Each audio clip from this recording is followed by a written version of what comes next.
Vector में एक बहुत महत्वपूर्ण टॉपिक बोर्ड पर आप देख रहे हैं, दो सदिशों का अदिश गुणनफल। वेक्टरों का गुणनफल दो तरह का होता है, एक अदिश गुणनफल होता है, दूसरा सदिश गुणनफल होता है। पहले हम अदिश गुणनफल पर बात कर रहे हैं।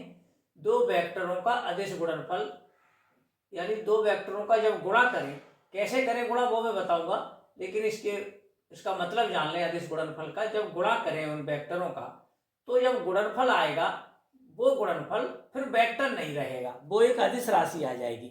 गुणा से पहले दोनों वेक्टर हैं और गुणा होने के बाद जो उत्तर आएगा गुणा का, जिसे गुणनफल कहते हैं, वो एक अदिश राशि हुआ करेगी।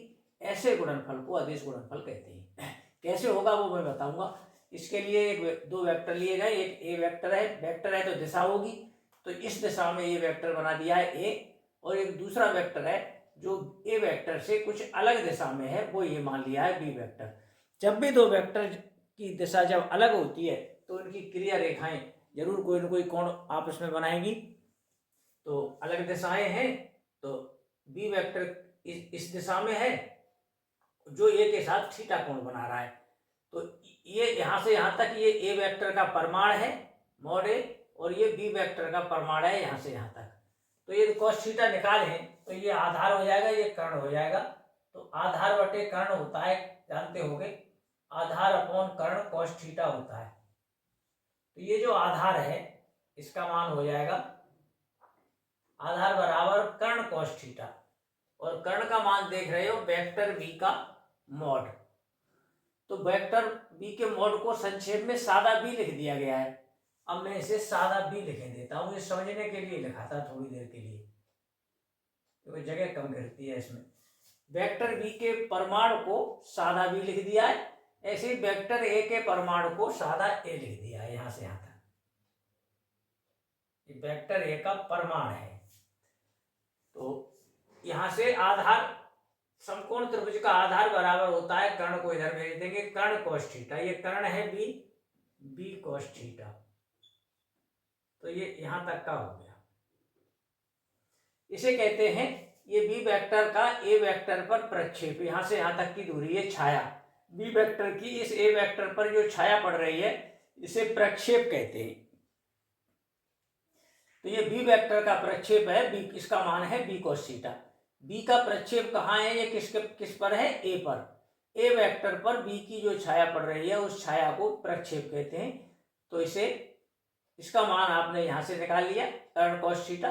तो ये B cos theta B vector का प्रक्षेप है ए पर। अब वेक्टरों का अदिश गुणनफल क्या होता है, अदिश को डॉट से व्यक्त करते हैं। दो वेक्टरों के बीच डॉट का निशान, इसे पढ़ते हैं ए डॉट बी, और ये दो वेक्टरों का अदिश गुणनफल कहलाता है। ये किसके बराबर होता है, पहले वेक्टर का परमाणु ए, इस वेक्टर ए के परमाणु को क्या माना गया है, सादा ए, और इस पर दूसरे का प्रक्षेप, दूसरा वेक्टर है बी, इसका प्रक्षेप है इस पर, इसका मान है बी cos थीटा, के गुणनफल को कहा जाता है अदिश गुणनफल। दो वेक्टरों में से एक का परमाणु और दूसरे का परमाणु नहीं, दूसरे का प्रक्षेप इसी के ऊपर। तो एक वेक्टर का तो परमाणु और दूसरे का प्रक्षेप का जो गुणनफल है वो कहलाता है दो सदिशों का अदिश गुणनफल। इसकी दूसरी परिभाषा यहां से हो सकती है, इसको ये पहले वेक्टर का परमाणु ये ए ऐसे लिख सकते हो मॉड ए, और बी मॉड बी ये दूसरे वेक्टर का परमाणु और बीच के कोण का cos। तो दो वेक्टरों का अदिश गुणनफल क्या होता है, एक और परिभाषा यहां से, दोनों सदिशों का मापांक और बीच के कोण के cos के गुणनफल को दो वेक्टरों का अदिश गुणनफल कहते हैं। तो ये दो वेक्टरों का अदिश गुणनफल पर आधारित निष्कर्ष था। इस निष्कर्ष को ध्यान में रखकर कुछ अन्य महत्वपूर्ण निष्कर्ष निकाले जाएंगे अगले वीडियो में। ये बहुत इंपॉर्टेंट चीज है, अदिश गुणनफल क्या होता है ये जान लीजिए। इसे चित्र को इसका ज्यामितीय निरूपण कहते हैं। और ये क्या होता है दो वेक्टरों का अदिश गुणनफल, इसकी दो परिभाषा हैंगी। पहली परिभाषा है कि दो वेक्टरों में से एक का परिमाण और दूसरे के प्रक्षेप का गुणनफल होता है दो वेक्टरों का अदिश गुणनफल। इसको ऐसे भी कह सकते हैं, दोनों वेक्टरों का परिमाण और बीच के कोण के कोज्या के गुणनफल को उन वेक्टरों का अदिश गुणनफल कहते हैं। तो अब आगे बताएंगे। धन्यवाद।